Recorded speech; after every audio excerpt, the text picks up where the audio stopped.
విజయవాడ సాయికృష్ణ వ్యవహారంపై సంచలన వ్యాఖ్యలు చేశారు మాజీ మంత్రి అంబటి రాంబాబు.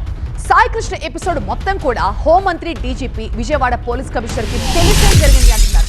సాయికృష్ణని చంపేశాక విజయవాడ సిపితో పాటు ఉన్నతాధికారులకి సిఐ నాగరాజు సమాచారం ఇచ్చాడంటున్నారు.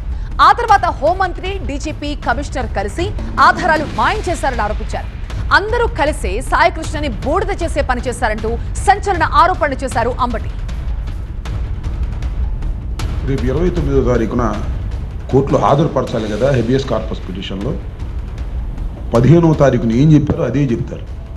మేము టీమ్స్ విస్తృతంగా తిరుగుతున్నాయి, గాలిస్తున్నాయి, త్వరలో పట్టుకుంటాం, మళ్ళా 29 నుంచి మళ్ళీ ఇంకొక 2 వారాలు టైం ఇవ్వండి అని అడుగుతారు.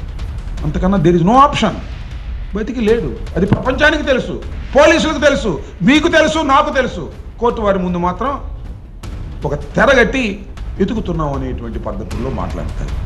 సీనియర్ ఐపీఎస్ అధికారి తీవ్రంగా విచారణ చేశాడు. పలువురు వ్యక్తులు విచారించిన తర్వాత తేలిన సంఘటన ఏమిటంటే అతను చాలా నేరాల్లో ముద్దాయిగా ఉన్నాడు, కొంతమంది హత్యకు కూడా పాల్పడ్డాడు, గ్యాంగ్ వార్లు జరుగుతున్నాయి, ఏ గ్యాంగ్ వార్లో ఏమైపోయాడో ఇంతవరకు తెలియట్లేదు, ఇంకా ఎదుగుతున్నాం అని ఖచ్చితంగా పోలీస్ వ్యవస్థను కాపాడేటటువంటి పద్ధతుల్లో ఆ ఐపీఎస్ అధికారి ఇవ్వబోతున్నాడు అనేది కూడా నేను ఇవాళ ఐపీఎస్ అధికారిని విచారణకు వేసేది.